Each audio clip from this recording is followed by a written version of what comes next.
So I started with a run of standard steps, I think with the railing on the left side, and I sawed it in half. Actually, I had my husband saw it in half, and here they are.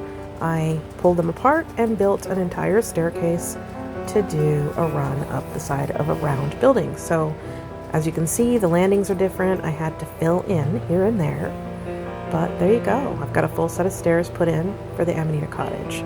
Then I shaped some of the windows and added in the small round ones and the doorway. And I painted the inside with a base coat of green because I wanted that to be when the shabby chic shines through. That's the color I want to come through. So everything is coated, everything is uniform, and it's ready for more work. In the meantime, I built the chimney, and then, which was just basically a box around the two openings in the wall. And now I am covering them in little pebbles and stones, some pieces of gravel to give some roughness now and again. And it turned out super cute. It looks even better once it's mortared. But I wanted to get that done before I continued on. Then I installed the floor and started building the cabinetry inside. I already had a basic plan. If you saw, I papered. If you saw my original plan, you saw that I knew what I wanted to do. So now I put in some wallpaper, and here I stoned the whole chimney. There's a second floor fireplace. Looks adorable. I love this botanical print. And there you go, it's mortared. Is that adorable or what?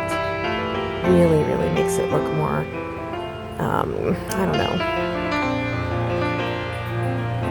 Now, as you can see here, I installed the floor already, showing another sign. Oh, here you can see I just mortared. And it gives it more of a uniform look. And now I'm trimming out the front of the cabinets and putting in some pretty decorative stuff here and there. And I bent the cabinet doors by wetting them down and rubber banding them to a paint bucket. And I made a little sink, and I'm starting to make drawers and cabinet doors, and you can see the bent doors on the front there. And some of them are fit in. Nothing's perfect, but trim covers lots of stuff. This is the mess you get when you're dealing with this kind of woodwork. And here is a cabinet door. I used a dowel and a pin hinge. As you can see, if you look at the bottom of the cabinet, there's a little piece of dowel there that is going to be the receiving, the female end of the pin hinge. And I'm also hinging in the doors, trimming in cabinets, putting in some decorative trim, and I'm also building the base of a wood stove. And that's the little feet, and then I will build that as we go. So I wanted to build it so it fit right in front of the large fireplace on the downstairs. So the cabinets are coming around, more bent cabinet doors. It looks like I ran out of some wood, and I used that flickering handle there to do the inside. And the windows are hinged in now. So cute. I love the little arch. Nice. And as you can see, I'm working on the stove to put in front of the fireplace, and it's really dusty. Everything got dusty when I was working. Don't mind the naked doll. But when I was working on this, it got super dusty because I was turning wood and all those things. But there you go. We've got a cabinet door completed. There's the frame for this one, and the hinges are drying on there. The window there isn't hinged in yet, but and then the drawers are all trimmed out. And this little drawer here, little corner drawer, awesome. And the stairs are also finished, and I did a little teeny piece of wood to kind of finish the line between the cabinets and the stairs. So cute. The big brush is what I use to sweep out the thing every day. I need to get some more of that trim so I can finish trimming out the cabinets. So now the stove is finished, and I worked on that while I was out of the tiny itty bitty little, I think it's like 1/8 of an inch. And here I've got a working door, used a pin hinge on that too. Real easy. That opens, and I have a little flickering candle on the other side to imitate the heat and the fire. There's more work that's going to go into the stove, but it fits perfectly into the space that I made for it, and it will look nice once I paint it. And the cabinet's all hinged. Some of them were still drying in this film. There you go. Got to stretch them out a little bit, kind of loosen them up. There you go. And there's a front door now. And the window's now open and everything opens. I still need to install the glazing and magnets to make sure that these close. And let's see now. So yeah, I still need to take care of everything and trim out those cupboards, and then I'll be able to put on the second floor. But in the meantime, I'm going to work on this little stove and check it out what happens when you put a flickering candle in there. Got a little bit of a fire. I'm going to paint it with a base coat of pure black. And there you go. And I also stained the floor brown. Now it's going to look worse before it gets better because I'm putting in my base colors for the shabby chic look. I used just straight black paint for the stove, and I whitewashed the floor, and I whitewashed the cabinets, if you'll also notice. I'm working on the front. There you go. And using my Cricut, I added stencils. Some little stencils to add some interest to the cupboards and above the fireplace. So it looks really cute and quaint in there. I painted the sink, installed the hardware, painted the shelves, painted the stairs white, and that pale green kind of peeps through where there are kind of light dry brushed areas. So it kind of adds that sagey green luster underneath the white, which I love. So I'm going to show you trimming out these cupboards. Yeah, I think it's 1/8 by 1/16. Very, very small pieces of craft wood.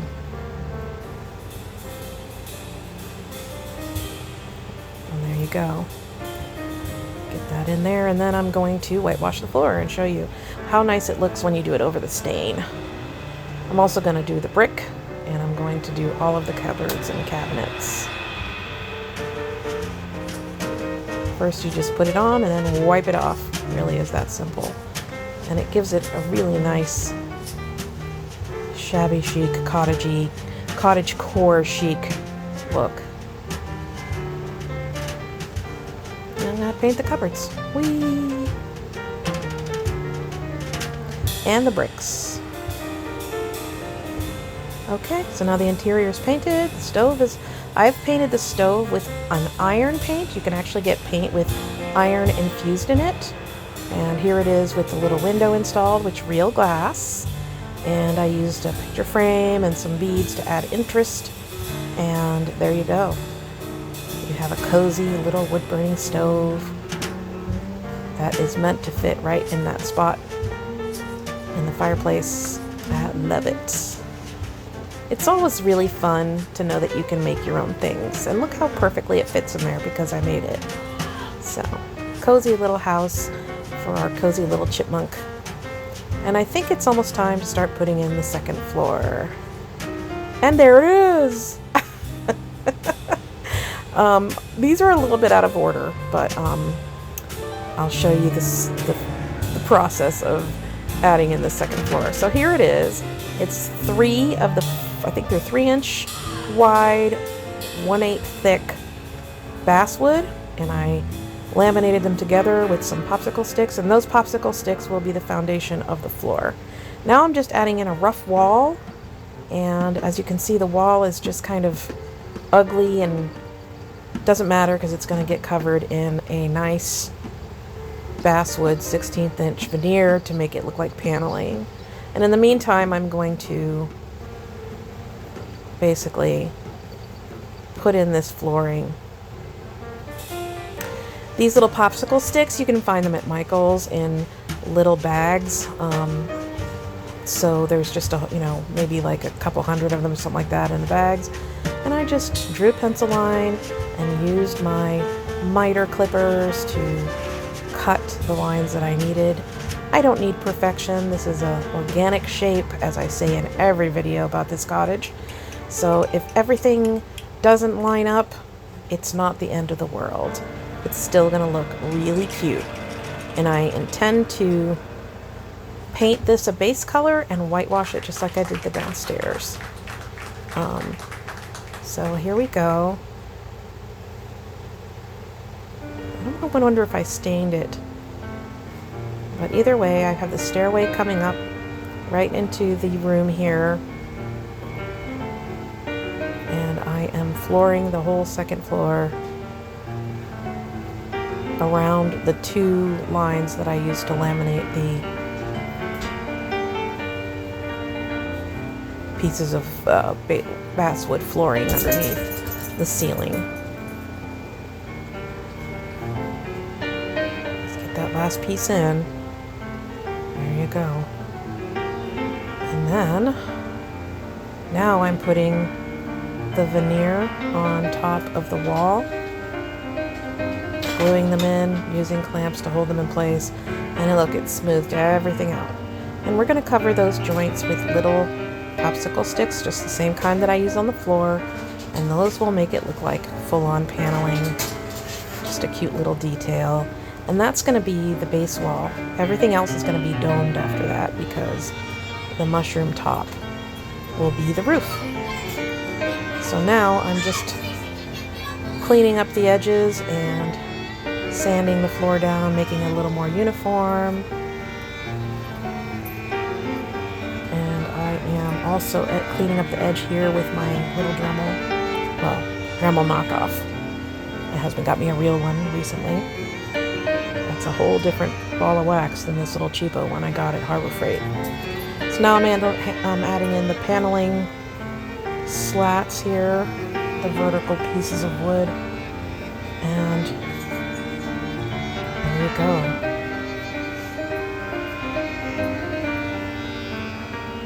My husband is baking something. It smells really good. So here's the ugly wall, and you can see there's one of the panels added in, and then all the other panels added in with the vertical line, the vertical slats, and it really finishes it up looking nice. And now I'm adding in the window and the door. I did a little stained glass using my Cricut and glass paint. Isn't that adorable? I'm so excited about it. I love my Cricut. So that shows you before that happened and before I put in the windows. And I am adding in little round stained glass windows, and I'm adding in twigs. These are twigs from my blueberry plant, and I painted them white. I think it makes them look a lot more integrated when they're white. And I'm whitewashing the paneling, as you can see, just like I did with the first floor. And then there are the railings, well, the twig pilasters, I should say, and they come up to the second floor, and I'll go around the landing. And that is the armature for the interior dome of the ceiling. And I also added in, if you can see, the dormer windows. Gotta have windows in a bedroom, right? So I have a video showing this process already, but oh well, I'm repeating this information just for the sake of contiguousness. And yeah, I just used a hot glue gun to tack those in place, all those little cross beams and really weird armature. And then I used tons of wood glue over that to make sure that it's nice and strong. But in spite of it being strong, it didn't really need to be, because once I added in this well, it's not really fishnet, but this netting material that you would use on a screen window, that already made it strong. And then on top of that, the Bowles Durham wood putty that I used to cover this whole thing will make it super strong. Like, I can carry this dollhouse by its roof and it's not going anywhere. Yeah, I just used basic window screen. I think it was like $1 something a yard, so I had like way more than I needed. But I'm just putting that up so that I have something to spread the wood putty on and to create the base for the rest of my sculpting. The beauty about doing organic shapes is there are no rules, there's no measurement, there's no precision, there's just go with your flow there, and make it the way you see it.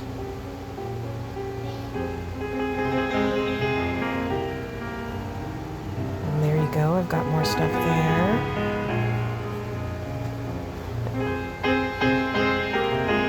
I'm using hot glue because it's going to get covered up with material that's much stronger than hot glue. I do not recommend using hot glue in any miniature projects. It does not last. It does not handle the fluctuations of humidity and moisture, and your dollhouses will fall apart. The only thing I'm using it here for is to tack things in place before I put a stronger material on top of it.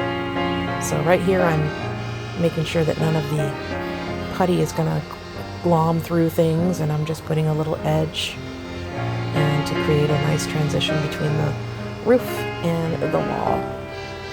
And there you go. Another dormer window, lots of dormer windows. And here I'm just installing some stabilizing wood here, and that's all going to get covered. And there you go.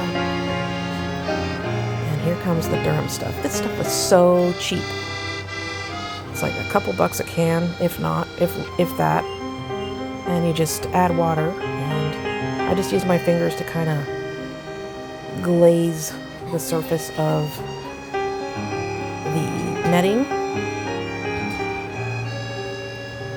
And that hardened, and it created the perfect foundation upon which to build the interior puttying, and I would call it like plastering, but also the perfect exterior to build the mushroom cap on. But yeah, that dried like paper. That dried like super hard. Just that thin layer, and it dries pretty fast. So you just make it in batches, one at a time. And I'm putting in a little second coat now. I think I did 3 coats total. And be sure to scrape off anything that you get on the wood.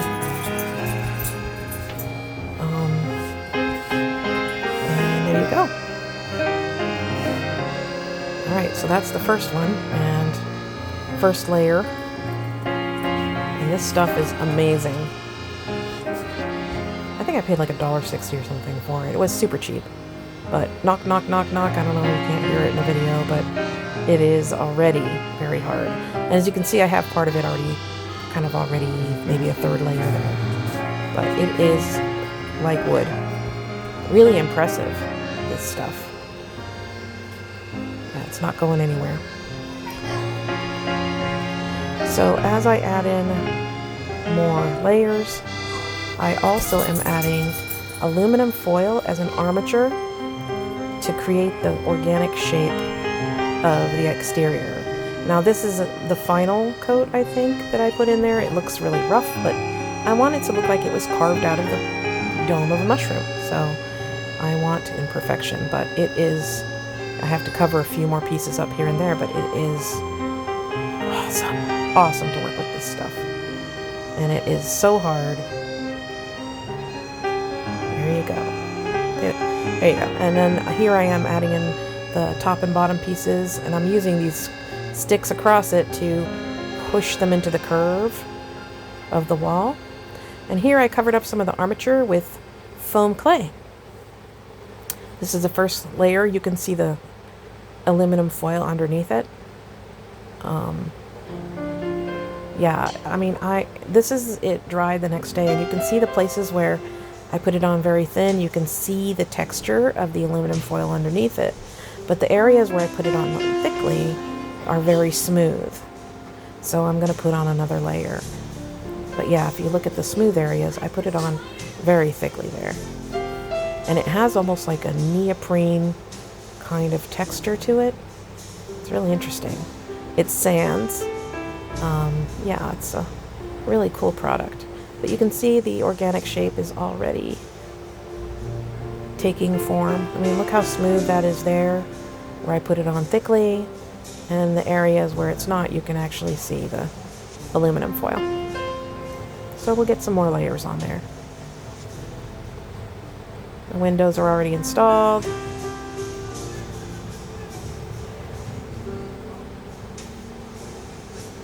Yeah, and that here, I sanded it a little bit there so you can see it makes it rough when you sand it, but I'm going to put another layer on top of that.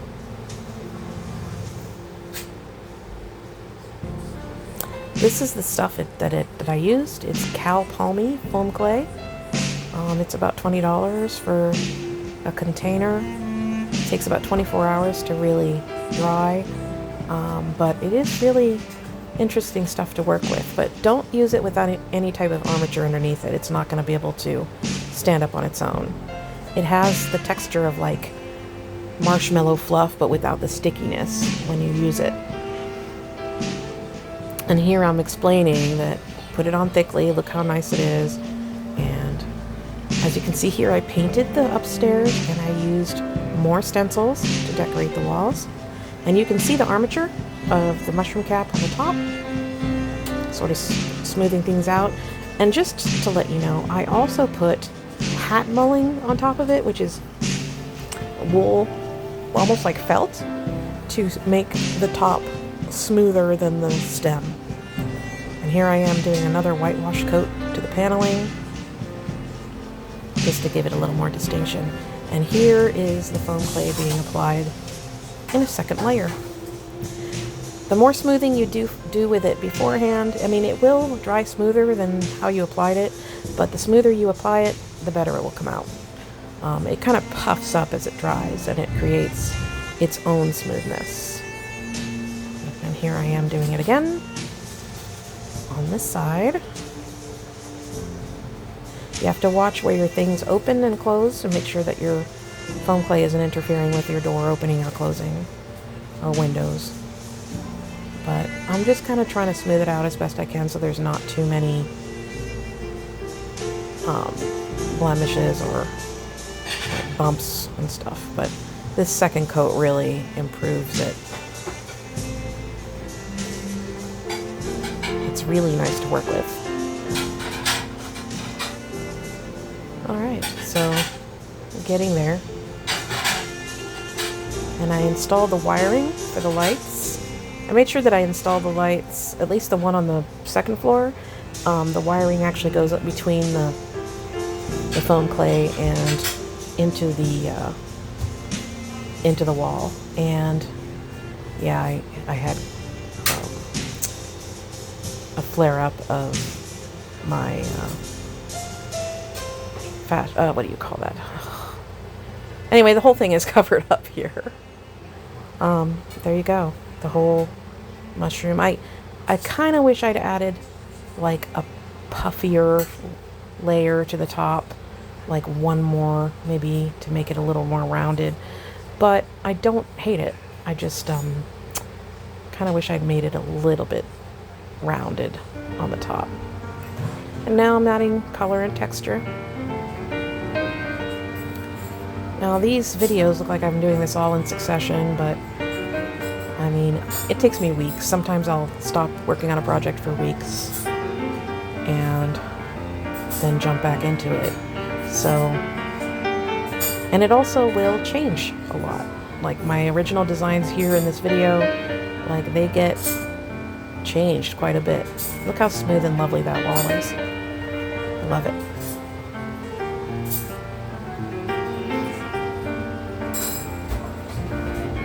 And here it looks like I'm going crazy with the green, but I'm going to be layering other dry brushing stuff on top of it, so it's going to look a lot more subtle once I do that. So don't be afraid to be heavy-handed with the algae and the drip stains and all those things. Weep stains.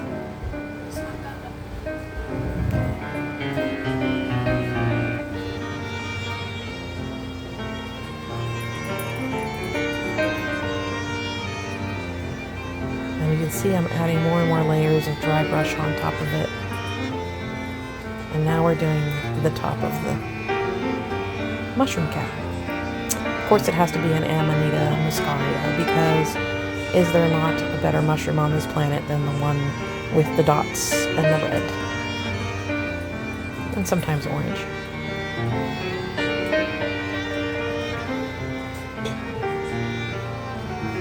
Took several coats to really get a nice dark red.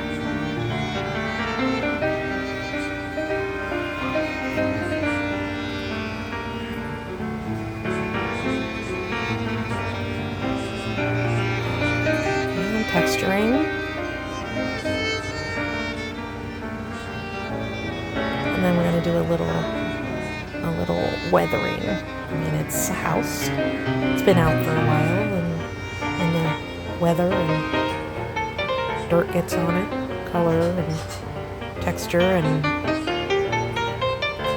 algae and all sorts of things. And this is very dark, but again, we're looking at dry brushing over that. This is just like under lighting, I guess, or under shadowing. More red to cover up the streaks. More white, more dry brushing, and now the dots. Now, I started off with these cartoony big dots, and I liked them at first. But then the more I looked at them, they annoyed me because I don't want this to be cartoony. I want it to be a little gritty and a little realistic. So at first I put in all these dots, and I thought, oh, it's so cute. It's like a Smurf house. But I will change that. You'll see.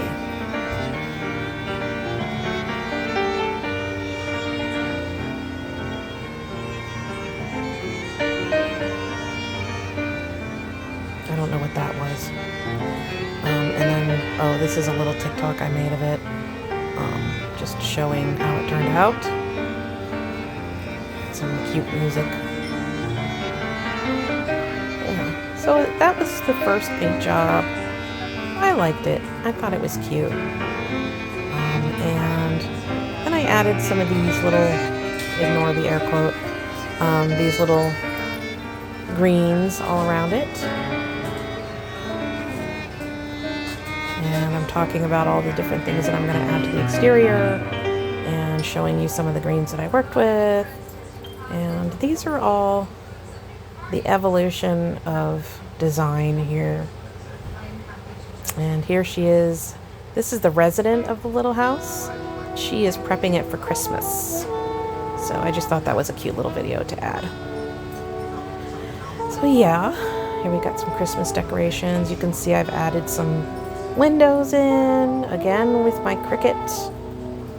And then of course you gotta have the Amanita Cottage. Now, this is where I'm changing my mind. And I used puff paint to create more realistic dots on the Amanita Muscaria house. And if you notice, there's also little awnings over the windows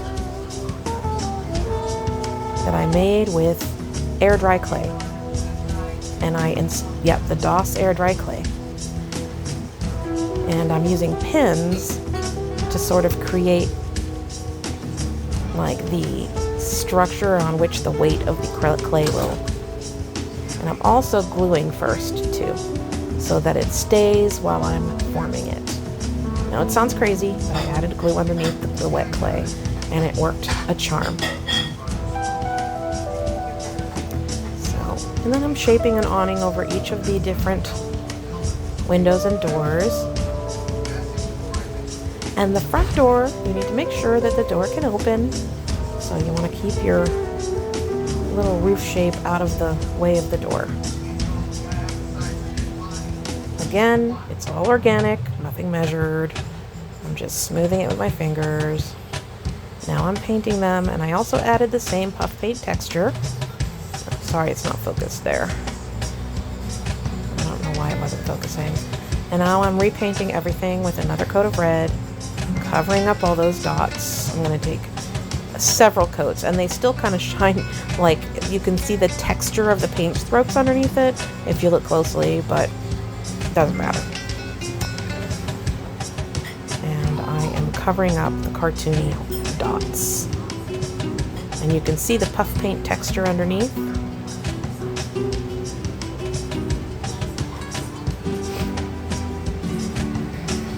Here, I'm just kind of fine-tuning the lines and making sure that everything looks nice and clean. I still haven't painted the underneath. I still need to do that. So, the spore things, yes, this will take several coats. Yeah, and this is up. If you notice, there's lace here. I put the dots on it, and they look super cute. And I experimented with a fringe made of lace. I think I left it on for like a month, and then I'm like, no, it has to go. And so, yeah, here I am describing the lace. It's It's cheap lace that I found at a yard sale.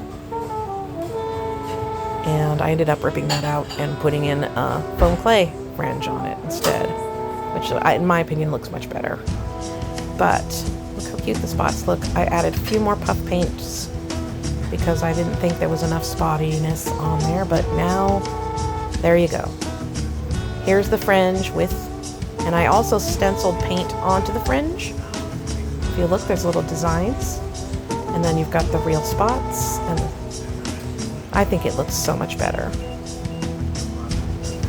And just some final pictures as it stands today. So these were taken just the other day before I brought them down to the state fair for the miniatures competition. But here's the downstairs and the upstairs. I made the bed. I made the little stand for the washbowl and decanter. I really filled in the outdoor area. I added in some area so I could put in a little gate and trellis, which I intend to cover in leaves at some point, and a little bench, and there's a doorbell made out of copper, and some mushrooms that I found at a yard sale, and I changed the flowers to mushrooms in the little planter box. So it's an evolution, but this is what it looks like. Pretty sweet, huh?